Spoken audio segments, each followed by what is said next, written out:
Hoy quiero comentar con vosotros La Plaza del Diamante, una novela de Mercè Rodoreda que descubrí gracias al club de lectura Macondo Solo en Casa. La Plaza del Diamante tiene un estilo muy singular que consigue que la protagonista y la historia se te metan dentro y realmente te importen. Es una obra profunda, emotiva y que me provocó resaca literaria. Cuando la terminé, estuve unos días sin poder leer nada más. La historia es aparentemente muy sencilla porque se basa en el día a día de una persona normal y corriente. Nos cuenta la vida de Natalia desde su juventud, que se sitúa al final de la dictadura de Primo de Rivera, hasta su vejez ya en la posguerra. Y esta historia tan anodina, tan cotidiana, encierra, sin embargo, muchísima crítica social, es un retrato perfecto de la evolución de España y contiene unos personajes con tanta profundidad psicológica, tan humanos, tan bien creados, que a mí me impresionó profundamente. Además, está cargada de mensajes profundos y aborda muchos temas. El machismo y el maltrato sistemático que sufrían la mayoría de las mujeres está retratado de una forma magistral. Me gusta muchísimo cómo la autora aborda esta cuestión, porque no hay escenas explícitas de violencia. Al revés, todo es muy sutil, es una dominación psicológica y se narra mediante la transformación de Natalia en la Columeta. Lo que más me impresiona es la escena del primer parto, porque allí queda muy claro que lo que importa son los objetos, como por ejemplo la columna de la cama, mucho más que la propia vida de la protagonista.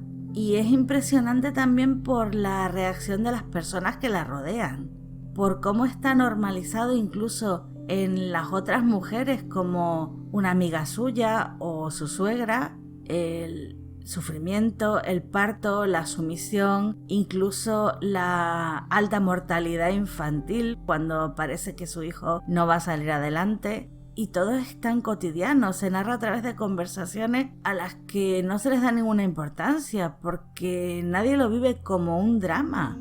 Es la vida misma, la vida es así.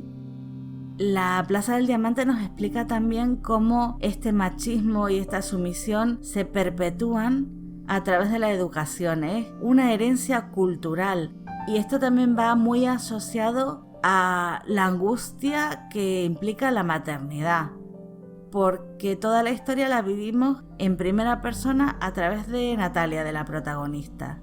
Vivimos el trauma de su embarazo, porque es un embarazo no deseado.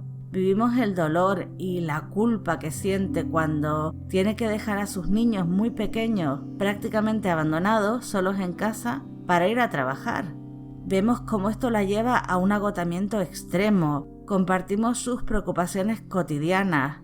Rodoreda nos cuenta la realidad tal y como es, con sus momentos bonitos y luminosos, porque también hay escenas muy tiernas en esta novela, pero no esconde tampoco las situaciones perturbadoras ni las vivencias más dolorosas. Otro tema que aborda la novela de una forma muy sutil y muy elegante es la lucha de clase. Natalia trabaja limpiando en casa de una familia que da la impresión de que ha perdido parte de su fortuna, pero eso sí, sin dejar atrás su soberbia ni su sentimiento de superioridad. Y a través de ellos veremos cómo afectó a los privilegiados la llegada de la Segunda República. Y estas escenas resultan muy interesantes, pero mis favoritas son las que hablan de la guerra civil. Sabéis que es un tema que me interesa y sobre el que he leído bastante, pero nunca había encontrado una obra de ficción que fuera tan realista y tan neutral. En algún ensayo sí, pero en la ficción nunca he leído un personaje que no tome partido. Rodoreda lo consigue. Nos cuenta toda la contienda desde el punto de vista de Natalia. Y a Natalia lo único que le preocupa es la supervivencia.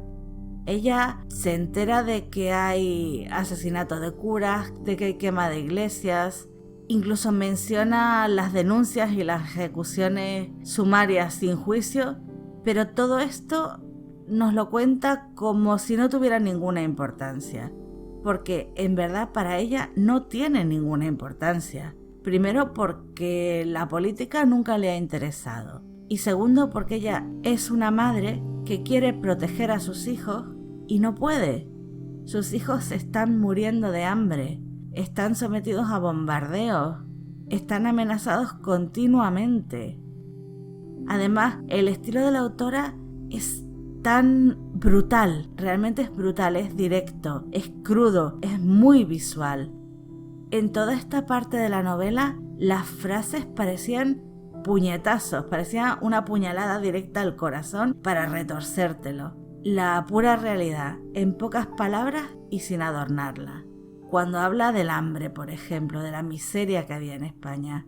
Aquel día, para cenar, comimos entre los tres una sardina y un tomate enmohecido. La guerra cambia a los hombres y hace que todo esté impregnado de miedo, de tristeza, y Rodoreda sabe captar esta ambientación perfectamente. Cuando lees estas escenas, ves la luz azul de la farola, sientes la tristeza, el miedo, el cansancio, el dolor, el peso de la derrota. Y si estos momentos son impresionantes, los capítulos que narran la posguerra son aún más intensos, porque no hay paz, nunca llega la paz. Llega la victoria para unos, la venganza y la humillación para otros. Lo vemos muy bien en las viudas. ¿Cuántas mujeres ni siquiera saben si sus maridos han muerto de verdad? Están en una situación tan desesperada, con tanta hambre, con tanto miedo, que su única salida, no solo para ellas, sino para sus hijos, sería volver a casarse. Pero muchas ni siquiera se atreven porque tienen miedo de que sus maridos regresen de la guerra y se las encuentren casadas con otro. La Plaza del Diamante transmite con mucha fuerza, con mucha intensidad, la depresión, la ansiedad, el estrés postraumático que todas estas experiencias producen en Natalia. Y también hace que nos planteemos una pregunta filosófica, pero inevitable, que es el problema de la identidad. ¿Cómo sobrevivir en este tipo de sociedad que impone la autoanulación? Por otra parte, a nivel técnico, creo que Rodoreda era una escritora admirable. Hablemos, por ejemplo, de la estructura. Casi todas las subtramas o las historias contenidas dentro de la novela tienen una estructura cíclica. Por ejemplo, la evolución personal de Natalia empieza y acaba en la Plaza del Diamante. Todos los capítulos son breves y siguen también la misma estructura. Empiezan con una frase introductoria muy corta y acaban con una imagen o con una reflexión que desconcierta o que impresiona, pero en cualquier caso que tiene mucha fuerza y que te impide pasar directamente al siguiente capítulo. Tienes que pararte a pensar y a procesar lo que acabas de leer antes de continuar con la novela. Me parece otra estrategia brillante que hace que cada capítulo sea significativo y que el lector se introduzca en la historia, se introduzca en la novela y la viva, no solo la lea, sino la experimente. A esto contribuye también la atmósfera. No todo es tragedia, pero en líneas generales la mayor parte del libro tiene una atmósfera bastante agobiante. Las descripciones se centran siempre en detalles. La mayoría son breves, lo dicen todo en una sola frase, muy condensada y muy directa, pero hay una excepción muy notable que es el capítulo donde se describe la casa en la que trabaja Natalia. Esa descripción es agotadora, es larguísima, exhaustiva y se me hizo muy pesada, pero tiene una razón de ser, y es que más que una descripción es un símbolo de la opresión, del abuso, del laberinto en el que se encuentran en ese momento tanto Barcelona como la propia Natalia. Otra parte fundamental de la ambientación son las palomas. El marido de Natalia tiene un palomar y las palomas son una presencia constante a lo largo de toda la novela. Sus gritos, su olor, la suciedad que generan, todo esto impregna la narración hasta tal punto que hay momentos en que llega a dar asco, hay momentos repugnantes en esta historia. Pero la autora también sabe encontrar la belleza en las pequeñas cosas. Por ejemplo, hay imágenes tan bonitas como este fragmento. Al árbol se le movieron unas cuantas hojas llenas de luz de farol y unas alas de pájaro escaparon. Ya decía antes que esta autora tiene un estilo muy peculiar y es porque mezcla la banalidad con la poesía. A veces puede resultar muy chocante. Por ejemplo, cuando habla de las muertes que se producen durante la Guerra Civil, resuelve el destino de un personaje en una sola frase, directa y concisa. Y después no se vuelve a hablar del tema.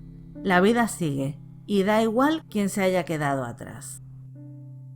Todo en la historia se basa en elementos cotidianos, así que no me sorprende que también las metáforas estén sacadas de la vida misma. La imagen que más me gusta es cuando habla de sus obsesiones como si fueran una brasa encendida y roja dentro de su cerebro. Me gustó muchísimo ese momento. En lo que respecta al ritmo, a mí desde la primera página me parece casi hipnótico. La narración es muy coloquial, fluye con naturalidad y la autora escribe como si estuviera Natalia hablando directamente con el lector. Por eso utiliza frases muy largas, con muy pocas comas, no pone todos los signos de puntuación y no respeta todas las normas de escritura. Los 2 últimos capítulos no contienen ni un solo punto y aparte, y eso llega a ser agobiante. Hace que sientas el mismo nerviosismo que está experimentando Natalia en ese momento. Otra cosa es que Rodoreda consigue sorprender con la evolución de sus personajes.